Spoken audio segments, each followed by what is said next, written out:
Wow, I can't believe it. I finally get to talk about my favorite show of all time, Avatar: The Last Airbender.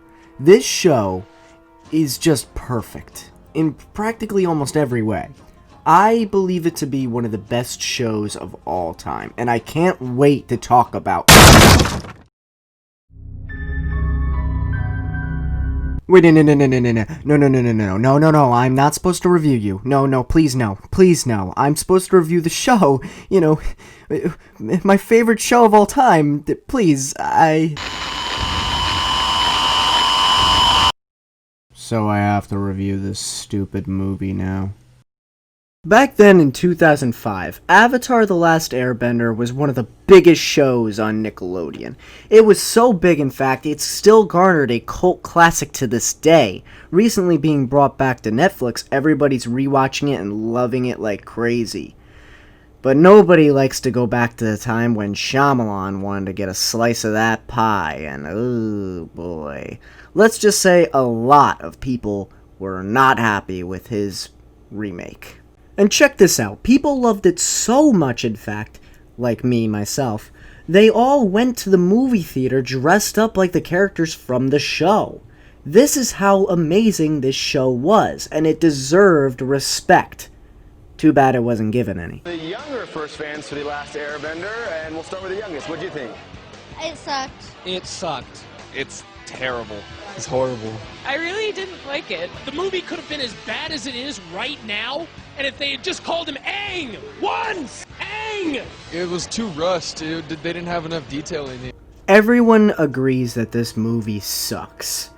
And well, I'm gonna go into detail on why. And all the little things that piss me off. So our movie begins with an intro of Katara narrating the first half and pretty much explaining the beginning lore of Avatar. Great respect was afforded to all those who could bend their natural element. The Avatar was the only person born among... Wait, can you say that one more time? I, having trouble hearing. The Avatar was... Just, one more time, please. The Avatar was the only person born... Yep, that's what I thought she said. We're in for a great movie, guys. Only the Avatar. The Avatar was... So now we actually get to see some water bending.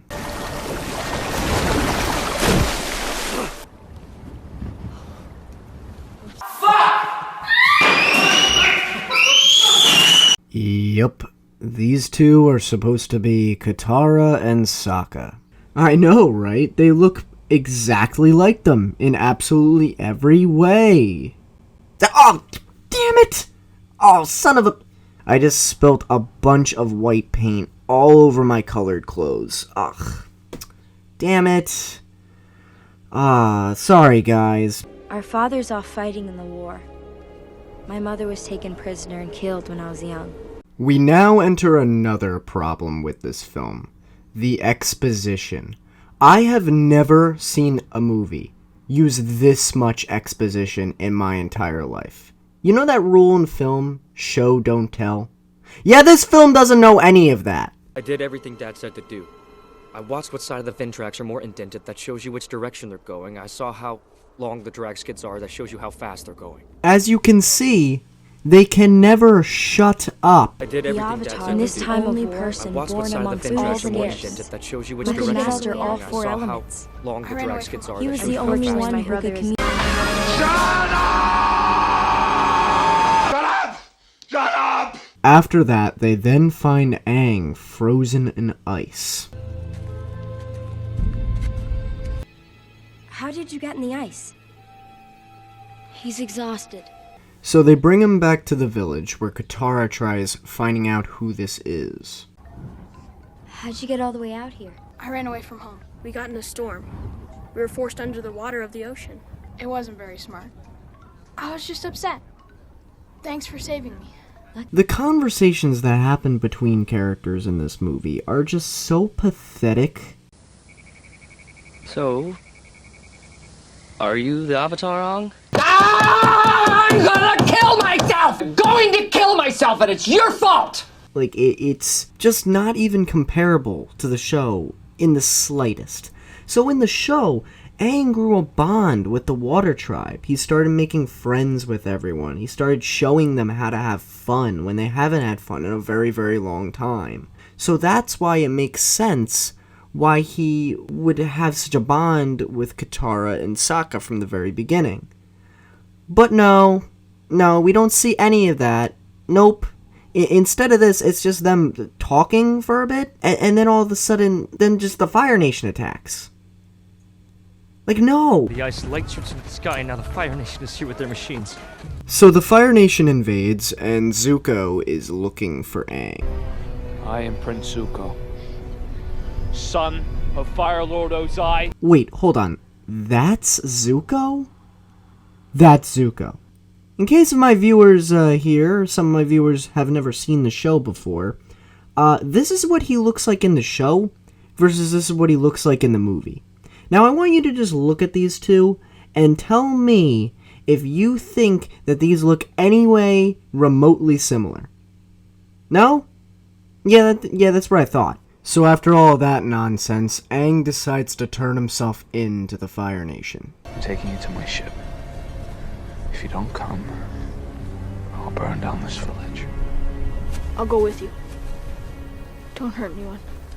But before we get to anything else, I want to talk about someone else. I want to talk about Sokka. Everyone in this movie was ruined. Everyone. But Sokka is one of the characters that gets it the worst. He is literally nothing like his character from the show. He's not creative. Lava is gonna flow downhill to this spot. If we can dig a deep enough trench, we can channel all the lava away from the village to the river. He's not funny. We're in enemy territory. Those are enemy birds. He's not useful like how he is in the show.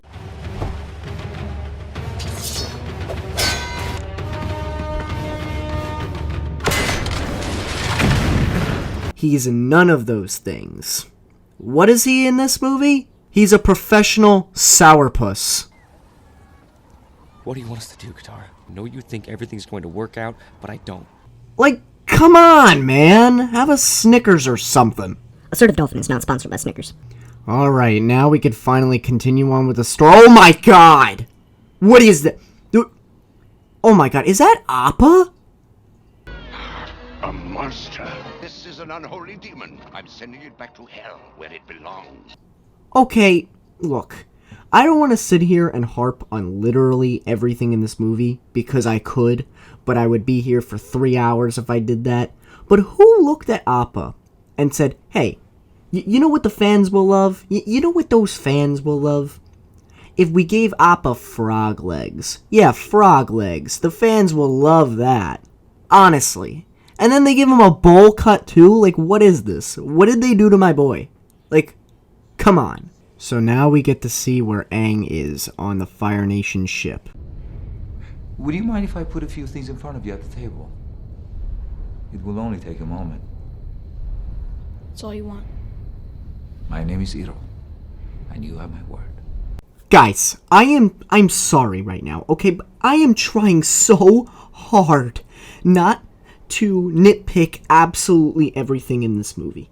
But I truly cannot fathom having a feature-length movie off of a franchise that is beloved by millions and you mispronounce almost every character's name.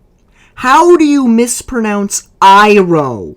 It has I in the name! So Aang ends up escaping, and then he takes them to the Air Temple. Aang flew us to his home. He told us how he left there in a storm on Appa and got forced into the ocean where they almost drowned. Aang airbended a sphere around them and ice formed, and he couldn't remember anything after that. Okay. Seriously. I'm being dead serious when I ask this. Not kidding. Did a 4-year-old write this script? I'm not even joking right now. Did a 4-year-old write this script? Guys, you can't just explain in exposition that the main character was frozen in ice for 100 years. You can't just explain main gigantic plot points that literally define the series in exposition. You just can't. He's kind of like my father. Is it okay if you tell me your name? Excuse me. I am trying so hard not to nitpick absolutely everything in this movie, but it's almost impossible, okay? It's almost impossible. How do you ask the main character's name after you've already been in an event? I don't get it. It makes no sense.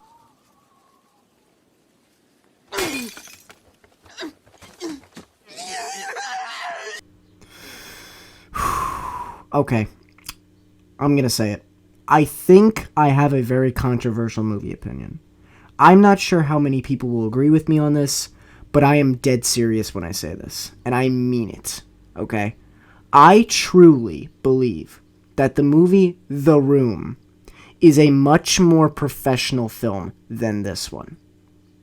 I'm serious.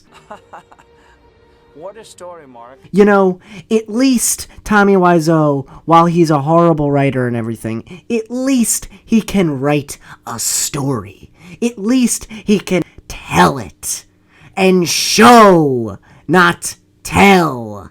I can't believe I'm actually giving a compliment to Tommy Wiseau's writing here. It's far superior to this one. I definitely have breast cancer. So, to the film's credit, I actually have to give them at least something. They did a pretty decent job at showing Aang's reaction to seeing the air temple being destroyed. Like, they actually show a flashback of him and Monkiatsu, which is the first thing they've done anything where they showed something.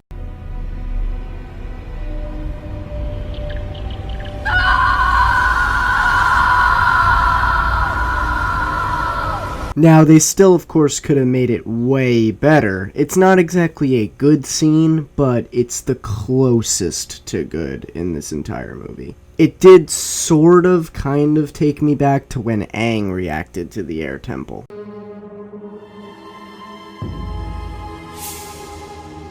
Gyatso.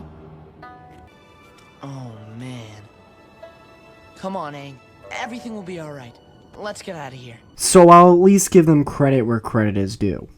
Okay, so this part is really weird in the movie. Like, it's very strange. So in the show, Zhao, when he discovered Zuko, he invited him on the ship and he started discussing things with Zuko. He started trying to learn out where the Avatar is so that he could hunt down the Avatar before Zuko. In the movie, he kind of just invites him on to roast him. I'm serious, that's all he does, he just roasts him. He is an enemy of the Fire Nation and is not allowed to wear the Fire Nation uniform. But we will let him wear it today, like a child wearing a costume. So after Zuko's done looking at the family that is clearly not his, he is then attacked by some Fire Nation soldiers.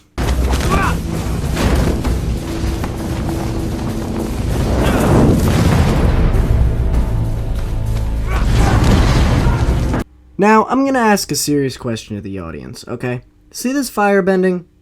Now, look at this firebending, and then look at the firebending from the show. So this...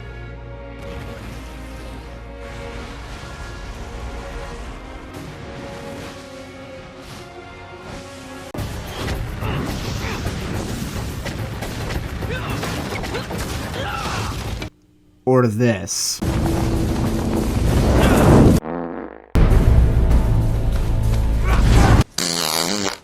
Which would you rather see? Let's be honest. So Katara, Sokka, and Aang make it to the Earth Kingdom. But they're making plans, I'm sure. So, are you the Avatar, Aang? That was the best acting I've ever seen in my whole life. We now make it to what I believe to be the best scene in the entire movie. This scene basically sums up the entire movie in just a few seconds. That child is being arrested. For what? He was bending tiny stones at us from behind a tree. It really hurt. Oh my god. I just love this scene so much. It's like one, why would he specify it as tiny stones? Like, he's not even making it like it's like a huge thing. Like, he's just throwing little stones at him. And second of all, I just love this guy's acting. I love this guy's acting. Earthbending is forbidden in this village. Yeah!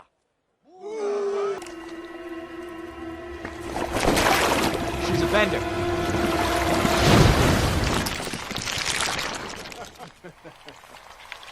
Katara!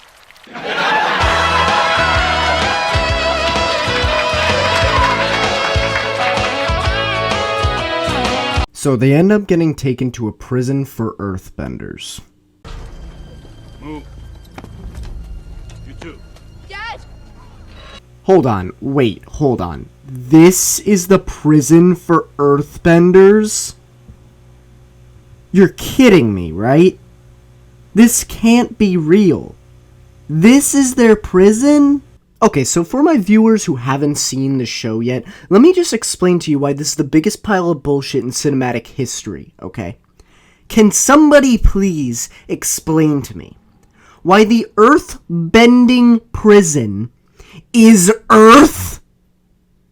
There are rocks everywhere. There's ammo for them everywhere. Why, in God's name, is their prison their element? You wouldn't put a grass bender on a field of grass and say it's his prison. You wouldn't take a fish, put it in the ocean, and say, hey, this is your prison now. It makes no sense. Okay. I might be coming off a bit crazy right now. I understand that, okay? But listen, in the show, they were put on a steel ship where they couldn't bend anything. That's the point. It's a prison for earthbenders. Dude, they're surrounded by ammunition. Do you think if you took a bunch of guys, put them in a jail cell with a bunch of guns, do you think they're just gonna sit there and be like, yup, this is our life now? No! They're gonna pick up the guns and start shooting shit! It's just common sense. Any director, besides Shyamalan apparently, would have been able to determine, hey, this is kind of their element? Why is this their prison? But no common sense was done in this movie at all. No common sense at all.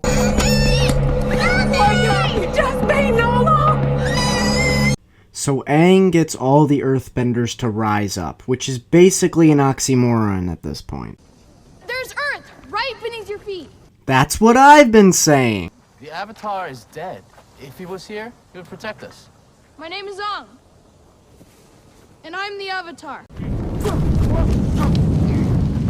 Oh my god, the bending is so slow. What is it? Oh my god. And look, this guy's not even looking. Come on, guys. Alright, so they all start fighting and...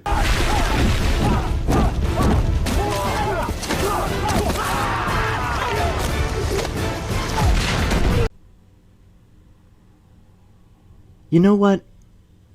I'm not even gonna say anything. I'm just gonna show a few scenes from the show, and then I'm gonna show this again. And, let you guys decide the bullshit.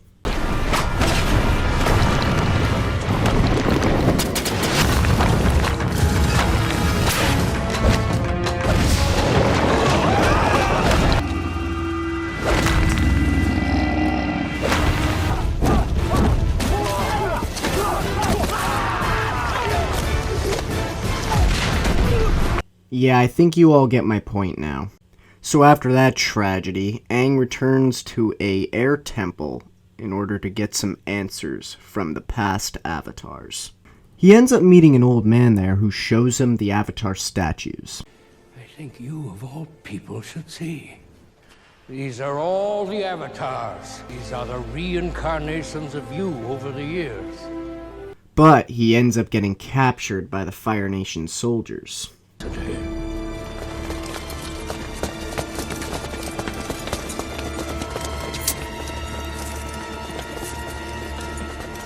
So after Aang was captured, Zuko decided to sneak in to steal the Avatar for himself.